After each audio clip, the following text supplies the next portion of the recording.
Hey guys, so we're back in Creative World. Actually, I forgot in the last part that I forgot to film a lot of the terrain painting. So you'll see that I've actually already done all the stone. It took forever, so you're probably happy that you didn't have to see it, because it was just a lot of work. So I managed to record myself doing the beaches though, so that was good. But I skipped a lot of it, just because I wanted this part to be a lot shorter. It was like originally 21 minutes or something, but I got it down to 14 minutes, so yeah, I prefer shorter videos, especially since a lot of this stuff is like pretty redundant, and I think you guys understand what I'm doing. Like, I don't really need to show it so many times. So yeah, I'm just like going over the terrain paint that I did, and obviously I do this a lot more. Like, I mean, this is just one type of terrain paint, and later I import more types of stone and stuff to blend into that, just to make it look a little more realistic. And not so patterny, because that stone tends to get pretty repetitive, and you can kind of see like where it's like on the islands, especially, like it just doesn't look that good by itself, at least. And yeah, so then I just add a little bit more color to the sand, like a darker color sand to the sand. But then I basically just cut it off. And actually, this part has me building the park, so that's really awesome because it's like the first community lot. And when I was recording the last part, I like totally forgot that I didn't realize that I had gotten so far so quickly, so that's pretty cool, I think. I was really proud of the park, so yeah, and here we go. So yeah, I worked really hard on this stupid stone floor thing, and then I ended up not even using it. I actually ended up changing it to something else. It was a huge pain though, because like it's the kind where you can make like designs or whatever, because like the outside is lined, like only two of the sides of the square of the tile are like have like a line on it, so you have to like keep rotating it with the greater than less than bracket keys. And yeah, that was really tedious. Like, this is like 16 times speed right here, so it took a long time, especially when I was doing like Control F, which is like the quarter tile stuff. That took a long time because I had to keep rotating them because it doesn't do the same. I don't know how to explain it. It doesn't do the same thing. Like when you rotate it, the design, the part that's on the side changes because the tile is not seamless. I think that's what I'm trying to say. Yeah. So you can kind of see me changing it. I kind of just skipped most of this because it's boring. So yeah, originally it's this weird tan color because I wanted to match the sidewalk, but it was just so off that like that's why I just changed it. I just ended up changing it to something totally different, because it's just kind of awkward when it's like trying to match the sidewalk color, but that's not working. So yeah, I added this cool gate color. I chose it out of the other gates. I'm kind of annoyed that you can't recolor these fences things, and there's only like a few colors to choose from. So this is my favorite one that I thought fit the best. It kind of fit the theme of like the community lots too across the street, and I thought that looked good. And I used this fence and this hedge fence the entire time. So yeah, I basically placed flowers and stuff at the entrances of each side of the park, and I didn't show all of it. I just did one of them, and I recorded just one myself doing all of them, but I didn't include them in the video. I mean, I did the corners too, but I didn't include all the corners because it's just like me doing the same thing. It seemed kind of pointless. So the color scheme for most of the community lots is this red, white, and blue color scheme that I found. I based it off of the rabbit holes from Appaloosa Plains, because I really loved that really blue color, and so I wanted to design the Design Seeds website, which is like a color palette website. And I kind of searched by colors, so I searched for that dark blue color, and I found a really nice color pattern that fits that, so I saved, like, because I want to use one type of wood pattern for, like, I know it's kind of unrealistic, but I want to use one type of wood pattern because I'm just really picky about that. Like, as you can see, I mean, I really like symmetrical everything, and I know that's not the way most people do stuff, but I just really love geometric. I don't know, I can't help it. I'm just a perfectionist, and I'm very logical, and I need everything to be like the same and symmetrical and consistent, and if it's not, I just get kind of upset. I'm not really sure what you would call it. I'm just very strict. I don't know. Yeah, anyway, so yeah, I chose that, like, it has like a light blue. Let's see, there's like 6 colors, so it's like white, light blue, medium blue, dark blue, and then red. I guess that would only be, oh no, then there's a black, I think. Yeah, so there's 6 colors.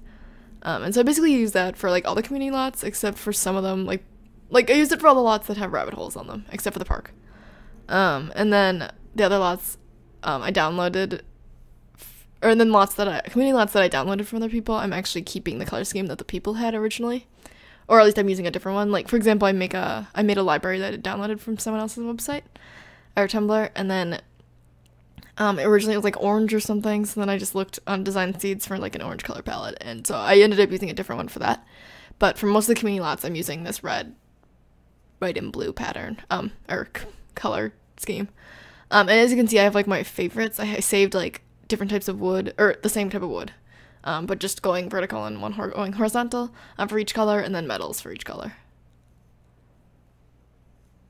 So then I can just quickly access that, although it's really annoying because then you have to keep waiting for the wood section to load, and it's just, yeah, it's just kind of annoying. I have a lot of patterns too. Later I actually take out all my custom content, and it makes it a lot easier to find the patterns, because I have a lot of custom patterns and objects and stuff, and because I want this world to be custom content free and store content free, yeah, I just took out most of my stuff, and I've decided that I'm going to work on this world and not work on any of my other saves until this world is pretty much complete, because I don't want to have to keep taking in and taking out custom content, because that's just a huge pain.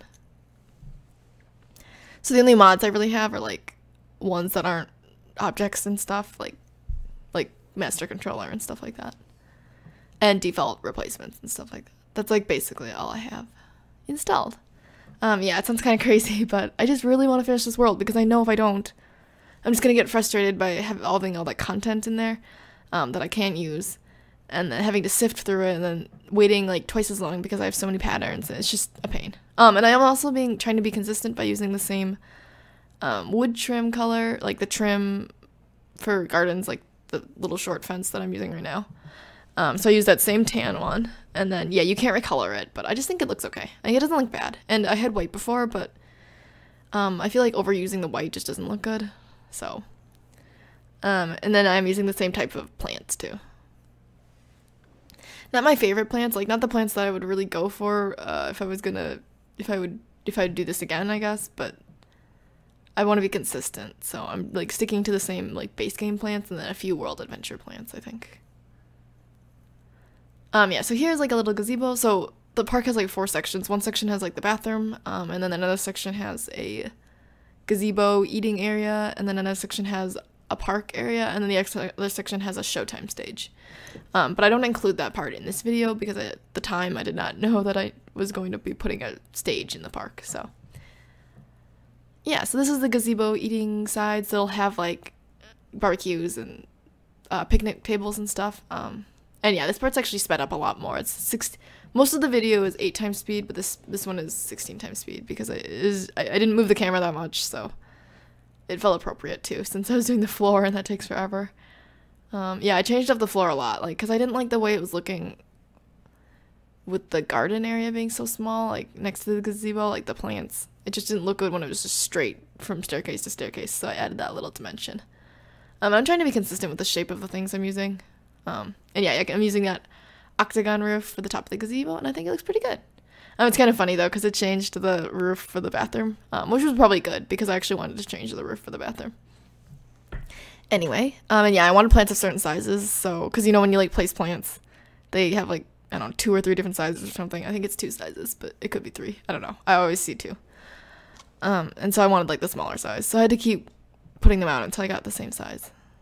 And then here I added like terrain paint to the bottom, like just dirt to the edges of all the walls and stuff, but I didn't show all of it because I thought it was kind of boring.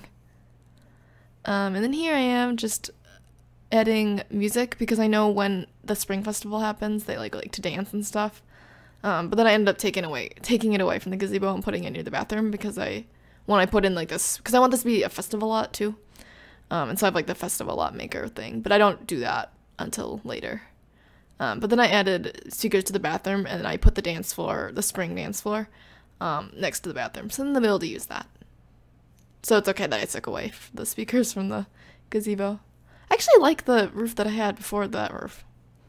The one that's like only on 2 sides, and then it has like a triangle in the front. I don't know what my roof names are. Yeah, and so I'm just adding lights around. It's kind of nice because it's dark, so. And I actually hate those lights a lot, but they're really good outdoor lights, so. And then I used Move Objects On to get the lamps to go on the outside fence thing, but because it wouldn't normally go on. I skipped. Yeah, you can see I like skipped putting the lamps on because it was just kind of boring. It's me doing the same thing basically, so I didn't think it was that necessary to include. Yeah, I didn't really like, or yeah, it doesn't let you put them on normally, so you have to use Move Objects On to get them on the edge because it's like the very edge of the lot, so it's technically off the lot. Yeah, I love how the park turned out. It's so like symmetrical and perfect, and everything's placed like almost exact. Well, not quite exact, but I try not to think about that. But yeah, pretty close to exact. There's still things to fix though, so I haven't taken final photos. But when my world is basically done, I'm gonna do like a world tour, and I can show you everything. And hopefully I'll have like different versions of this world, so if I ever update it, yeah, that can be a thing. And I really want, oh my gosh, I love this bench. The bench is from World Adventures, and I really wanted a chair that matched it, but there just wasn't a chair that matched it, so I'd use the base game outdoor table, which doesn't look that bad. It's just the metal part of the table is, or the chair is like rounder, and I don't like how that looks compared to the World Adventure bench, but it still looks good with the colors I have too. I end up not even using those tables actually because I realized picnic tables worked a little better. I don't know why I even included this part in the video, but yeah. And in the beginning you could kind of see that I was trying to do my method of filming where I like hold the camera still and then whenever I move it I stop filming. But I kind of quit doing that after that because the park is like one level, so I'm not really switching between different levels because that's mainly when it gets really bad. Like when you're switching between different levels, so I realized since I wasn't really doing that with the park, I didn't really have to do the keeping the camera still method thing. So I just kind of moved around as much as I wanted to. I mean, I still tried to limit it, so I wasn't like spinning a ton, but I was able to give a little more freedom. And it's a little difficult for me to do it when I don't have any placeholders to give me an idea of where I want things. Like when I don't know, it's just harder in the beginning stages of building stuff because you don't know where anything's gonna go, so it's really difficult to just hold your camera still the entire time. Yeah, it took me forever to find like placements for these tables. Oh my gosh. Yeah, but I'm like super proud of myself for how the world turned out. I don't think I changed the tile until the next video actually. Yeah, it stays this, like it's not even close to the color of the sidewalks or whatever because I couldn't get a texture that was right either, so but yeah, the way I like matched the color was I like took a screenshot of the sidewalk and then I dropped it and then copied in the color code RGB code thing, but it still wasn't close enough. So yeah, and I was placing out, so this is like the park area or whatever, so I was placing out the cuter things because I don't really like a lot of the park ones that, like, this one looks more naturey. Like, I like nature things. I don't like creepy, weird, man-made stuff. So I didn't want, like, I like more naturey, like, animal type things, so I wanted stuff like that. So that's why, with those little bouncy toys, I just chose those seahorses as opposed to, like, the other ones, which are, like, pirate ships and spaceships and stuff. Just because the seahorses are more natural. Like, they're more naturey, and I prefer that over, like, pirate ships and stuff. Plus, the seahorses are super, super cute. Yeah, I love the little, oh my gosh, that little house is so cute. I don't know why I never noticed it before. I think these are part of, what is it, oh, well, that's Generations, but the other one's like Town Life stuff or something. Yeah, so I do use stuff packs in this one, but everything, it's like I want it to be just store content free and custom content free. But I don't really care if I use like stuff packs or expansion packs, because this world is for myself, so the restriction that I'm putting is just me being kind of nice to the people in the community because I don't want them to download custom content, but I still want the freedom of using all the stuff I own, which I purchased and stuff, like the stuff packs and expansion packs. So this is actually the end of the video. It's a pretty short, so I hope you guys have a good day, and the next one should be out soon, hopefully. Yeah, I'll see you in the next video. Bye!